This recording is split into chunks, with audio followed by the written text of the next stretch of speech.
Hello. Oh, it's very chilly here. It's not good. First things first, to anybody that's subscribed recently, thank you very much. The subscriber count is going up, sorry. Thank you very much. For anybody that's subscribed recently, you all know who you are, so thank you very much. The Grandad's Art Space hopefully post the prize for the giveaway tomorrow. Should be going to town tomorrow, so we'll get it in the post for you. Where are we at on the bench? Well, all our Strelets Frenching Greatcoats are prepped and primed, ready to go.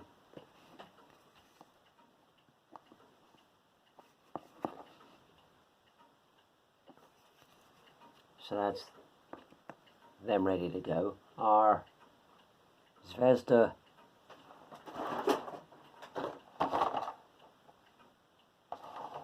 Old Guard Grenadiers are all prepped. They're done, so I'm going to worry about them now.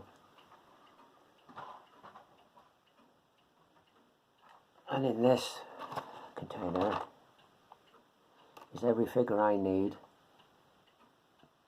to complete this Napoleonic project. That includes Wellington and his staff and all the odds and ends. Well, one or two I've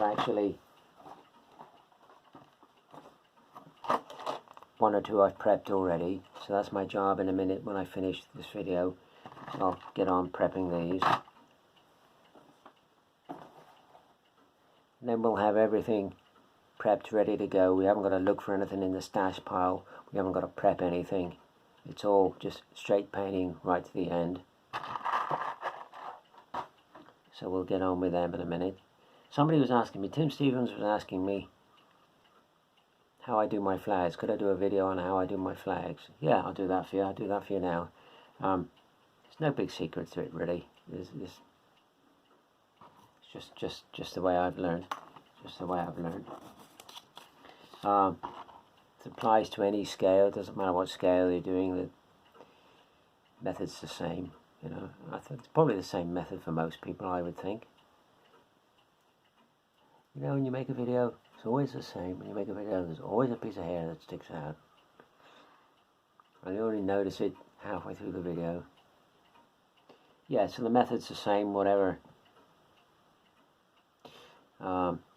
scale you're doing. And I think most people use more or less the same method.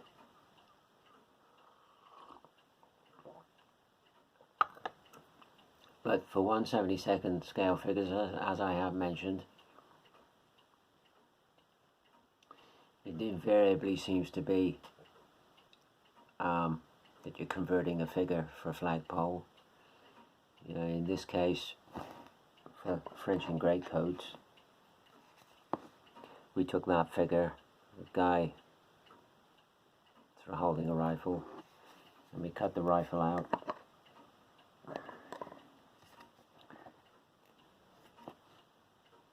I just put in a flagpole in its place. And that flagpole is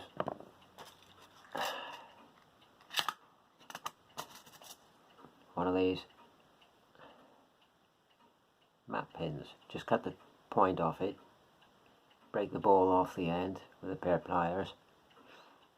And that's a perfect length and perfect diameter for 1/72 scale flagpole. And once you've inserted it, I don't normally glue them when I insert them. I drill out the hands with a, excuse me a second, drill out the hands with a little Archimedes drill with the right size bit in it. And then just insert the pole. They're normally quite a tight, if you do it right, they're normally quite a tight fit. You don't normally need to glue them. This one actually was a little bit slack, so a little drop of super glue and just glued the pole in place. And then it's just a case of priming it with the rest of the figure when you get around to it. So that's the flagpole. My flags, I printed ages ago when we started this project. So that's what's coming up 3.5 years. I've been at this game 3.5 years, painting these Napoleonics. High time you finish, Karen. So,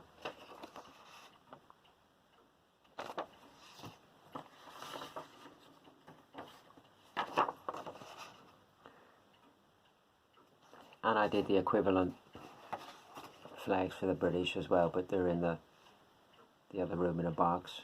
I've cut them all out, just that I haven't bothered cutting out the French. And the web address, if you want the web address for that site,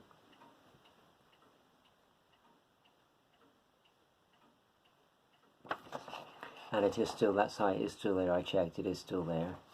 I got a feeling, if I remember rightly, that when I printed these off, I had to jiggle around a bit with the size to get them to what I wanted when they printed out for this scale, 1/72 scale. I think that's what I had to do, if I remember rightly. But it's such a long time ago now since I printed them, like 3.5 years. I've been at this game 3.5 years.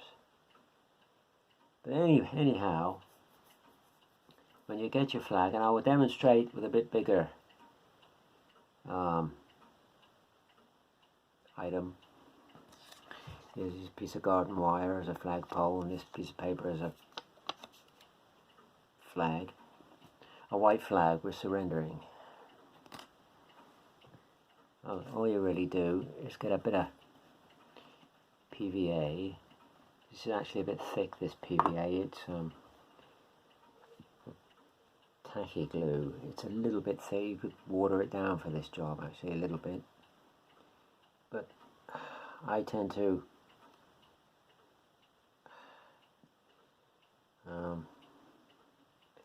make a mess.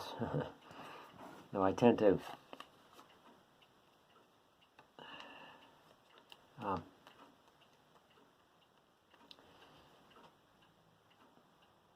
put glue on the whole thing. I don't just glue one side of it or one half of it. I put glue on the whole thing. Get my paper towel here a minute. Get my fingers. Then what I do is I take the edges that are opposite the flagpole, not the bottom and top edges, but the, you know what I mean, all edge opposite the flagpole, and I get those two edges together, folded together. Get them as near as you can. And if you, this isn't exactly straight because I cut it out with a pair of scissors, just roughly.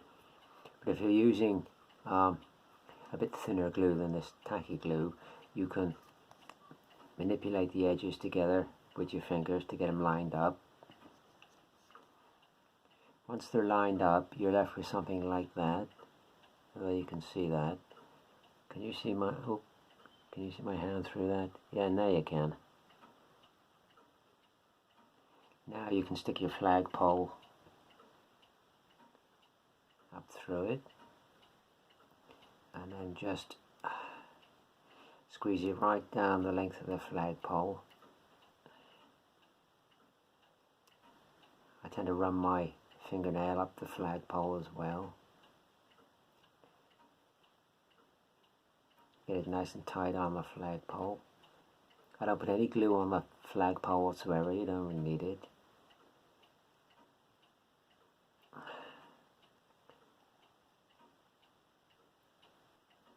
There you go. And just leave that dry. Leave it dry for a while. Once it's dry,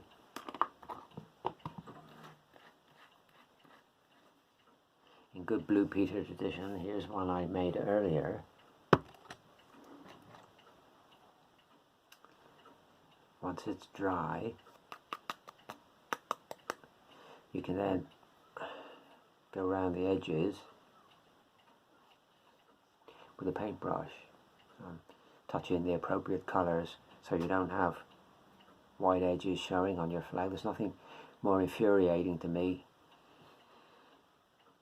than watching somebody on a video, they've painted a beautiful battalion of whatever, and you look at the flag and it's got white edges. That to me is, I feel like screaming at the screen, you know, paint your flag. But once you've painted the edges and that's dry, then you can fold your flag to give it a bit of character, a bit of life, rather than just like that.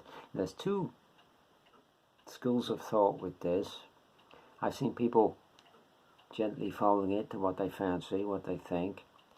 Or there's another school of thought where you can just go and sort of screw it up. You have to be careful following that doctrine that you don't rip the flag or damage the flag.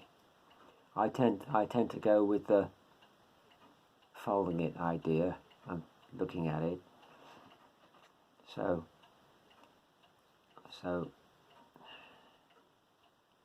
we'll give this a bit of life.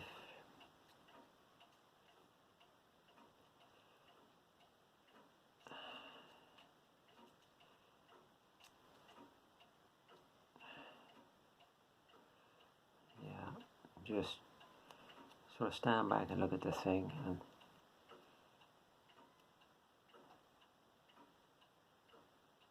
obviously it would look better if it had a pattern on it. Sometimes this is just a white piece of paper really, but you can hold it and manipulate the thing around.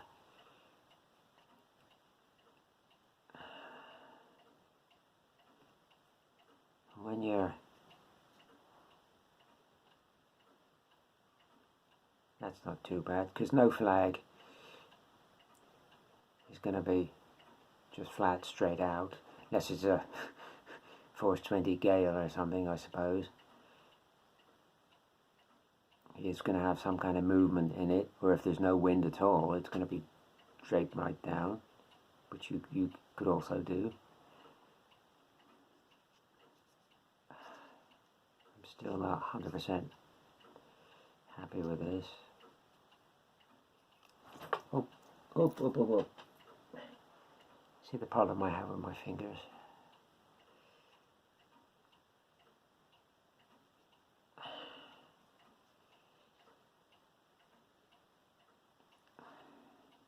It's just a case of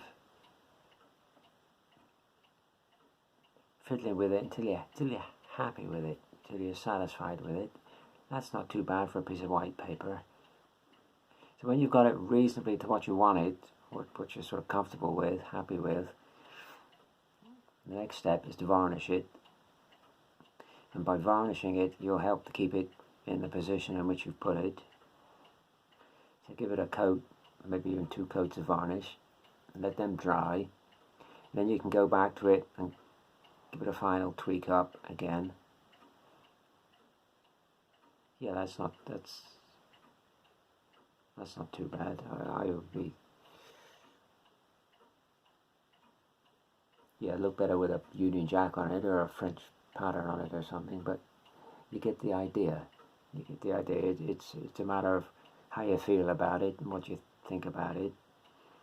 And once you've got it roughly to what you want it, varnish it, let that dry. That will stiffen it further, help keep it in shape. You can always go back to it, tweak it again. And that's basically how I do my flags. That's always the last thing I do as well. When I've done a battalion, the very final thing I do is add the flags. There was actually this French and grey coats. There was choice of figures I could have used for flag bearer. Not only the one that I did use, I could have used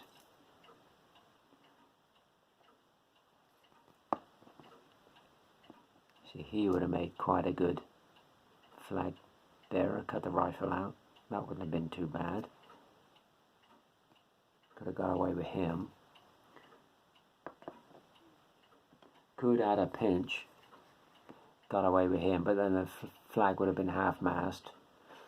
But if we was all ends up and that was all we had, I would have used that and then just folded the flag accordingly to try and keep it off the ground a bit. But we didn't need him anyway. The other thing I did was, because I like to have a musician in each battalion if at all possible, this figure here, I put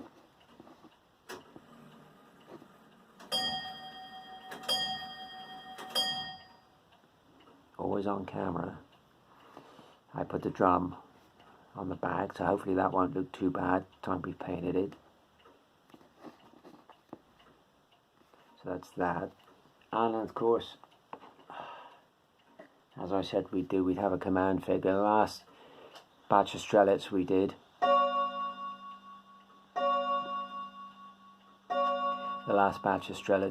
and greatcoats we did, we had a mounted colonel. So I said this time we'll do a officer on foot, which we got.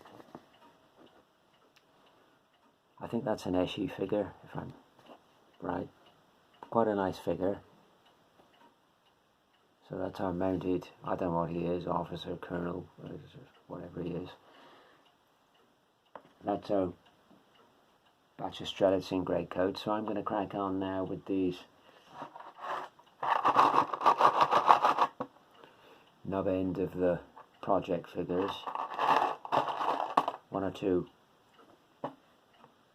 horses in there for Wellington's lot. Italeri. So we'll get on with that. Hope whatever you're doing is going well. Hope you're all virus free, and that's the main thing, being virus free. Thanks for your comments, thanks for your subscriptions, it's always appreciated. From me and the bear, wherever he's to, he's sat in the chair, we will see you on the next one.